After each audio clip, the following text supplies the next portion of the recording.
Hi everyone. நாளைக்கு tnresult.nic.in அதில் நம்ம என்ன பார்க்க போகிறோம் அப்படின்னா 12th +2 result Thursday 8th May நாளைக்கு 9 மணிக்கு ரிசல்ட் காத்துக்கிட்டு இருக்கு. எப்பவுமே 9:10 ஆகிடும். இந்த வருஷம் 9. சரி, எனிவே நல்ல டைம் தான், பாசிட்டிவாக இருக்குது எல்லாமே.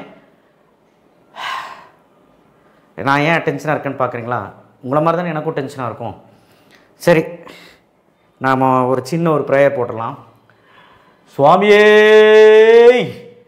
சரணமையப்போ. சிரிக்க வேணாம், எல்லா கடவுளையும் நீங்கள் வேண்டிக்கங்க, கண்டிப்பாக அந்த கடவுள் கைவிட மாட்டான். ஏன்னா அவன் பைத்தியக்கார மாதிரி பண்ணிகிட்டு இருக்கான்லாம் நினைக்காதீங்க. நாளைக்கு என்ன நடக்க போகுதுன்னு 12th படிக்கிற ஒவ்வொரு மாணவனுக்கும் இல்லை உள்ள மனசில் இருக்க பயந்தாது. ஸோ ஒருவேளை நீ நல்லா பண்ணலை நாளைக்கு, அதாவது நீ எக்ஸாமில் நல்லா பண்ணலை, நாளைக்கு நெகட்டிவாக வரப்போகுதுன்னு உன் மனசில் தோணுச்சுன்னா இப்போவே உங்கள் அம்மாட்ட போய் அப்பாட்ட போய் பேசிடு, மனசை விட்டு பேசிடு. பேரண்ட்ஸ் ரெக்வஸ்ட் பண்ணுறது நான் ஒன்று தான், இதை விட நான் 2-3 வீடியோ போட்டாச்சு. தயவு செய்து அது உங்கள் பையன் உங்கள் பொண்ணு அதை தெரிஞ்சுக்கிட்டு நீங்கள் அவங்ககிட்ட ஃப்ரெண்ட்லியாக மூவ் பண்ணுங்கள். ஏன்னா நீட் எக்ஸாம் இப்போ தான் முடிஞ்சிருக்குது, ஜேடபிள்யூ இப்போ தான் முடிஞ்சிருக்குது, இப்போ 12th ரிசல்ட்டு வாழ்க்கையை நிர்ணயிக்கிற ஒரு நாள். அப்படிங்கும்போது அவன் ஏதாவது நெகட்டிவிட்டி மார்க் ரொம்ப கம்மியாக இருக்குது, நீங்கள் நினச்ச மார்க்கு இல்லை, நைட்டு பகலும் என் பையன் உட்காந்து படித்தான், நைட்டு பகலில் ஹார்லிக்ஸ் எல்லாம் போட்டு கொடுத்தேன் படித்தான், ஆனால் மார்க் இவ்வளோ தான் வந்திருக்கு. அவன் வருஷம் ஃபுல்லாக படித்தது நீங்கள் பார்த்தீங்களா? கிடையாது. அவங்க கூட நீங்கள் இல்லை, டீச்சர்ஸ் டியூஷனில் இருக்கிறவங்க இருந்திருக்கலாம், இல்லை டீச்சர்ஸ் இருந்திருக்கலாம், தவிர ஒரு சில பேரண்ட்ஸ் அவங்க கூட இருந்திருக்கலாம். அவனுக்கு என்ன நடக்குதுன்னே தெரியாமல் இருக்கலாம். இப்போது அதெல்லாம் இப்போ பேச்சு கிடையாது. நாளைக்கு பாசிட்டிவோ நெகட்டிவோ அவங்ககிட்ட உட்காந்து மனசு விட்டு பேசுங்க. டே சாமி, நாளைக்கு ரிசல்ட் வருண்டா, எது பிரச்சனை இல்லைடா, அம்மா கூடயே உட்காந்து ரிசல்ட் பாடுறா, லேப்டாப்லேயோ ஃபோன்லேயே வந்துடும். நாளைக்கு 9 மணிக்கு இந்த வெப்சைட்டில் தான் வரும்ட்டு இல்லை, tngov.in dg.in அதில் வரும். நிறைய வெப்சைட் இருக்குது, சும்மா நீ க்ரோமில் போய் கூகுளில் போய் அடிச்சினாலே வந்துடும் TNHSC ரிசல்ட்டுன்னு. இல்லை உன் மொபைலுக்கு 9/1க்கு ரிசல்ட் கரெக்டாக வந்துடும், ரிஜிஸ்டர் மொபைல் நம்பருக்கு. இதுக்கு மேலே என்ன வேணும்? அப்போ ரிசல்ட் எப்படியோ வந்துடும். இப்போ என்ன மேட்டர்னா பேரண்ட்ஸ் தான். ஏன்னா பேரண்ட்ஸை விட ஒரு கொடுமையான விஷயம் ரிலேட்டிவ். யாரோ ஏதோ கேட்டுருவாங்களோ, பக்கத்து வீட்டில் யாரோ கேட்டுருவாங்களோ, அக்கம் பக்கத்தில் யாரோ கேட்டு, ஆப்போசிட்டில் ஒரு பையன் இருப்பான், அவனும் 12th தான் இருப்பான், டே அவன் மட்டும் எப்படா மார்க் எடுத்தான்னு கம்பேர் பண்ணுறது. கம்பேர் பண்ணாதீங்க, சரிங்களா? நான் என்ன சொல்கிறேன்னா, நான் அசால்ட்டாக சொல்கிறேன்னு நினச்சிட்ருக்கீங்க. உங்கள் பையனோட மனசுக்குள்ளே என்ன இருக்குதுன்னு தெரியாமையே நாளைக்கு நீங்கள் ரிசல்ட் வந்ததுக்கப்புறம் அவன் 500 மார்க் எடுத்திருப்பான், இவன் 450 மார்க் எடுத்திருப்பான், அதை பார்த்து கம்பேர்லாம் பண்ணாதீங்க.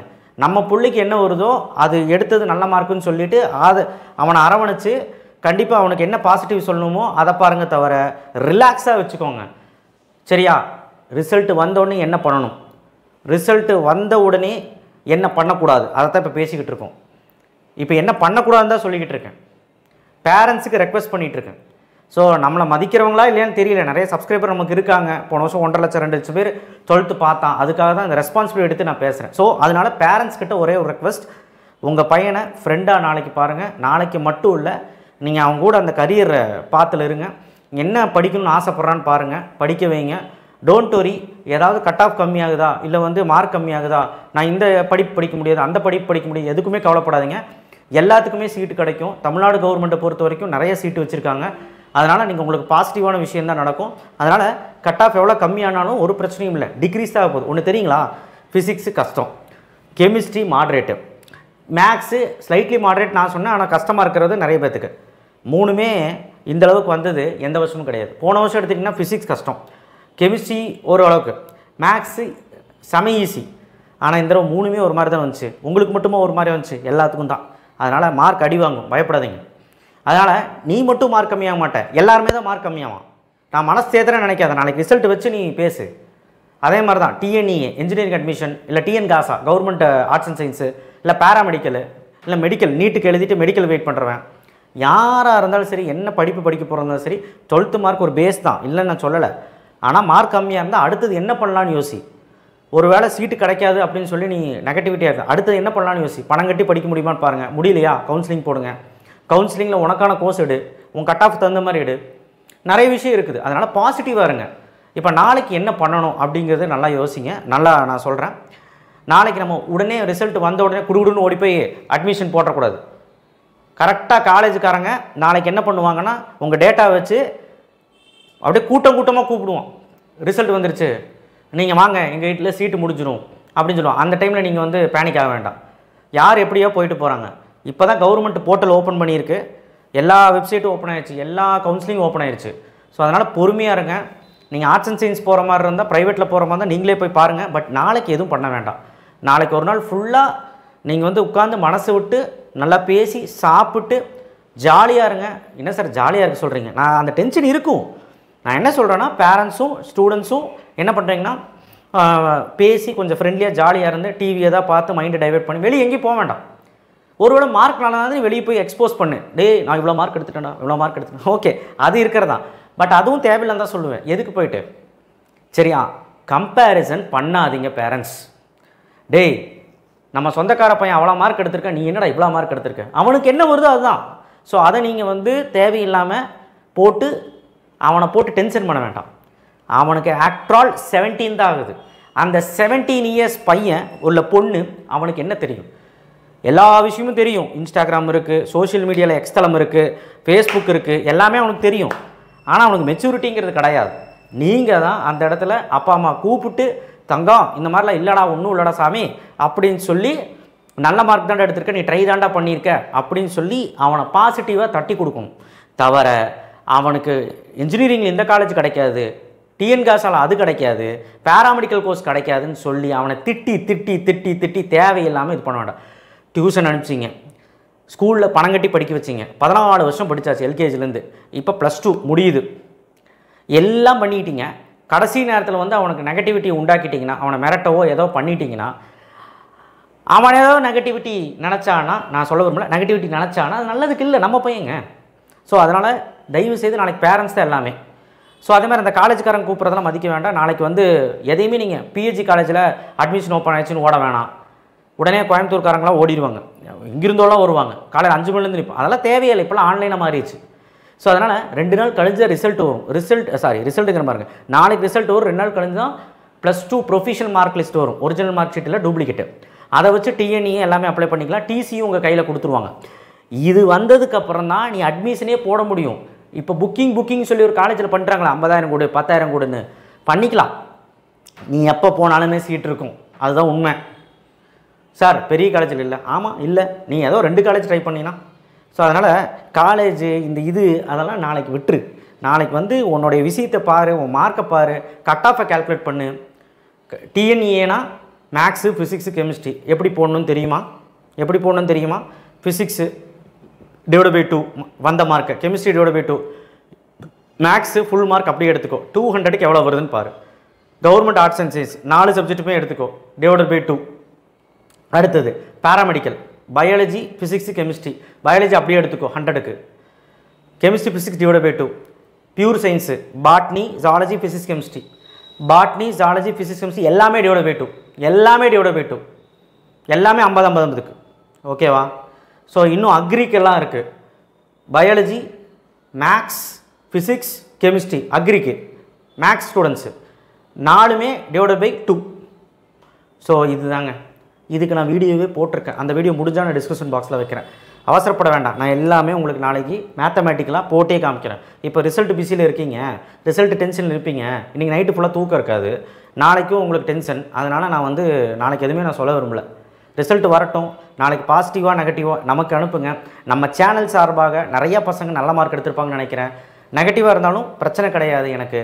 நீங்களுமே சக்ஸஸில், அதாவது நல்லா கேட்டுக்கோங்க, மார்க் ஒன்று தான் பையனோட வாழ்க்கையை நிர்ணயிக்காது, அது நல்லா தெரிஞ்சுக்கோங்க. 12th மார்க் முக்கியம்தான், ஆனால் 12th மார்க் மட்டுமே வாழ்க்கை கிடையாது, புரிஞ்சுக்கோங்க. 12th மார்க்கு 12th வந்து ஒரு பார்ட் ஆஃப் லைஃப். அது முடித்ததுக்கப்புறம் வரக்கூடிய லைஃப் தான் ரொம்ப முக்கியம். அந்த லைஃப்பில் நீ என்ன போக போகிற, என்ன படிக்க போகிற, கரியரில் என்ன பண்ண போகிற, அண்ட் லாஸ்ட்டில் என்ன ஜாபுக்கு போகிற, அதுதான். வேலைக்கு போகிற, நல்லா சம்பாதிக்கிற, கை நிறைய சம்பாதிக்கிற, உங்கள் அப்பா அம்மா பார்த்துக்கிற, நீயும் செட்டில் ஆகிற, அது உன்னுடைய இது ஃப்யூச்சர். 12க்கும் அதுக்கும் சம்மந்தம் கிடையாது. நீ எவ்வளோ கேவலமாக மார்க் எடுத்தாலும் அது இம்பேக்ட் ஆகாது, பயப்படாத. என்ன ஒரு சில நெகட்டிவிட்டி, இந்த காலேஜ் கிடைக்காது, அந்த காலேஜ் கிடையாது, நீ உன்னுடைய திறமையை இதுக்கப்புறமாவது யூஸ் பண்ணு, செயல்படுத்து. எங்கே படுத்தணுமோ அது படுத்து, ஸ்கில்லை டெவலப் பண்ணு, இங்கிலீஷ் பேச கற்றுக்க, உன்னுடைய ப்ரோக்ராமிங் கோடிங் லாங்குவேஜ் இப்போ கற்றுக்க. இப்போலாம் ஏஏ மாறிட்டு வருது, எல்லாம் கற்றுக்க. கிளாஸுக்கு போ ஒரு 2-3 மாதம். அதை விட்டுட்டு ஓன்னு அழுதுட்டு நாளைக்கு ஃபுல்லாக இது பண்ணணும்னு அவசியம் கிடையாது. கெத்தா நில்லு, மார்க் இவ்வளோதாம்மா வந்துச்சு அப்படின்னு நில்லு. பேரண்ட்ஸுக்கிட்ட இப்படியும் சொல்கிறேன்.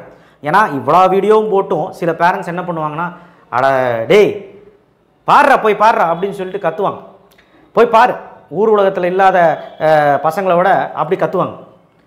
பாடுறா அந்த பையன் எவ்வளோ மார்க் எடுத்திருக்கான்ட்டு. எப்பட்றா நான் மூஞ்சியில் முழிப்பேன், சொந்தக்காரங்க மூஞ்சியில் எப்பட்றா நான் முழிப்பேன். ஐயோ போச்சு ஐயோ போச்சு. என்னங்க இது, இந்த மாதிரி நீங்கள் புலம்புறதை விட்டுருங்க. அப்படி இப்போ வந்து 2000 செஞ்சுரியில் வந்துட்டு 2000 செஞ்சுரியில் வந்துட்டீங்க. 2K கிட்ஸ்ன்னு சொல்கிறாங்கல்ல, அவங்க வந்து வேறு மாதிரி. ஸோ அவங்களுக்கு ஏற்ற மாதிரி நீங்கள் நடந்துக்கங்க, வேறு வழி கிடையாது. அன்னைக்கு நம்ம எப்படி வேணாலும் இருந்துக்கலாம், இன்றைக்கி இப்படி தான். ஸோ நான் பெருசாக எதுவும் பேச விரும்பலை, இதுக்கு மேலேயும் நம்ம பேசி காம்ப்ளிகேட் பண்ண விரும்பலை. அதனால் தயவு செய்து நீங்கள் ஒரு விஷயத்தை நீங்கள் தெரிஞ்சுக்கணும். நாளைக்கு ரிசல்ட்டு டேட் ஆஃப் பர்த்தும் உங்களுடைய ரெஜிஸ்டர் நம்பர் அடிச்சிங்கன்னா ரிசல்ட் வந்துடும். இல்லைனா நீங்கள் வெப்சைட்டில் பார்க்கலன்னா இது உங்களுடைய மொபைலுக்கு வந்துடும். வெப்சைட்டில் வந்துச்சுன்னா பிரிண்ட் அவுட் எடுத்து கையில் வச்சுக்கோங்க. எதுக்குன்னா அட்மிஷன் ஏதாவது போகிறது மாதிரி இருந்தால் நாளைக்கு போக வேண்டாம், ஒரு 2 நாள் கழிஞ்சு 12th மார்க் ஷீட்டு கிடச்சா போதும், கிடச்சிட்டு போனால் போதும். இன்னொருத்தன் சொல்லுவான், பக்கத்து வீட்டு பையன் வந்து சொல்லுவான், டேய் நான் வந்து கிருஷ்ணா காலேஜில் அங்கே சீட் போட்டேன்டா, நீ போடலையா, குழப்பி விட்டுருவான். அதெல்லாம் ஒன்றுமே கிடையாது. உனக்கு அந்த சீட் கிடைக்கலையா, அங்கே ஆர்ட்ஸ் அண்ட் சயின்ஸ் கிடைக்கலையா, நீ வேறு காலேஜ் பாரு. என்ஜினியரிங் கிடைக்கலையா, நீ கவுன்சிலிங் போடு. ஒன்றுமே பிரச்சனை இல்லை. எல்லாம் போட்டு கன்ஃபியூஸ் பண்ணுவாங்க. நீங்கள் அதெல்லாம் விட்டு மைண்ட் ஃப்ரீயாக நாளைக்கு உட்காந்து, அவ்வளோதான். That's it. இதுக்கு மேலே பேசினா நான் எமோஷன் ஆயிடுவேன். அண்ட் நாளைக்கு நம்ம விஷயங்கள் காலையில் 9 மணிக்கு வருதுன்னா 8:30 மணிலேருந்தே நான் உங்களுக்காக காத்துக்கிட்டு இருப்பேன். அண்டு நான் உங்கள் ரிசல்ட்டுக்காக காத்துட்ருப்பேன். லைவ் வரலான்ட்டு இருக்கேன், முடிஞ்சால் லைவ் வரேன், இல்லைனா நம்ம பேசுவோம், தொடர்ந்து பேசுவோம். எங்கூட கம்யூனிகேட் பண்ணுங்கள். நாளைக்கு மட்டும் எனக்கு ஃபோன் பண்ணிங்க அப்படின்னா நான் எடுப்பேன். 12th மாணவர்கள் எல்லாருமே எனக்கு ஃபோன் பண்ணி டவுட்ஸ் கேட்கலாம். அண்ட் உங்களுடைய கவுன்சிலிங் நான் கொடுக்குறேன். அதாவது யாருக்காவது மன நிம்மதி இல்லை, நான் வந்து எனக்கு டிப்ரெஷனாக இருக்குது, மார்க் ரொம்ப கம்மியாயிடுச்சு அப்படிங்கிறவன் தயவு செய்து எனக்கு ஃபோன் பண்ணுங்கள். ஃபெயிலியர்ஸ் யாராவது ஃபெயில் ஆகிட்டீங்க அப்படின்னா பயப்பட வேண்டாம். நம்ம சச்சின் டெண்டுல்கரே 12th கூட படிக்கலை, அது என்னங்கிறது அந்த மாதிரி நினச்சிட்டு போயிரு. ஃபெயில் ஆகிட்டிங்கன்னா ஒன்றுமே கிடையாது. அட்டெம்ப்ட் எழுதி போயிட்டே இரு. ஜூலையில் எல்லாத்துக்குமே ஆப்பர்ச்சுனிட்டி இருக்குது. அதனால் ஃபெயில் ஆனவங்களை பற்றி நான் இப்போ சொல்லக்கூடாதுன்னு நினச்சேன். ஆனால் ஆகிட்டீங்கன்னா எந்த விதமான கவலையும் படாத, ரீவேல்யூஷன் போட்டுப்பார். வரலன்னா நீ பாட்டுக்கு ஜூலையில் அட்டெம்ப்ட் வரும், நீ எழுதிட்டு போயிட்டே இரு, அவ்வளோதான். யாரை பற்றியும் கவலைப்படாத. உன்னோடைய கரியர் உன் கையில். ஓகே தானே? நான் வந்து எதையுமே நெகட்டிவிட்டியாக நான் சொல்லலை, உங்களுக்காக எல்லாம் பேசுகிறேன். நாளைக்கு அந்த ஃபோன் கால்ஸ் நான் அட்டன் பண்ணுவேன், உங்களுக்காக நான் பேசுவேன். ரிசல்ட் வந்த உடனே கண்டமேனிக்கு கூப்பிட வேணாம். மனசு கஷ்டமாக இருந்தால் என்கிட்ட பேசணுன்னா சொல்லுங்கள், நான் உங்களுக்கு கவுன்சிலிங் கொடுக்குறேன். கவுன்சிலிங்னா டிஎன்ஏ கவுன்சிலிங் கிடையாது, உங்களுக்கு மனசு ஆறுதல் படுத்துறதுக்காக நான் சொல்கிறேன். ஓகேவா? So anyway thank you. ஷேர் பண்ணுங்கள், சப்ஸ்கிரைப் பண்ணுங்கள். வாட்ஸ்அப் சேனல் விட்டு நிறைய பேர் போகிறீங்க, எனக்கு ஏன் தெரியும். நான் அதை பற்றி இன்னொரு நாள் பேசுகிறேன். அண்ட் கீழே அந்த லைக் பட்டன் கிளிக் பண்ணி வாட்ஸ்அப் சேனல் லிங்க்லையும் அண்ட் சப்ஸ்கிரைப் பண்ணிடுங்க. இனிமேல் தான் ஆரம்பம் எல்லாம். Okay, all the best. Thank you.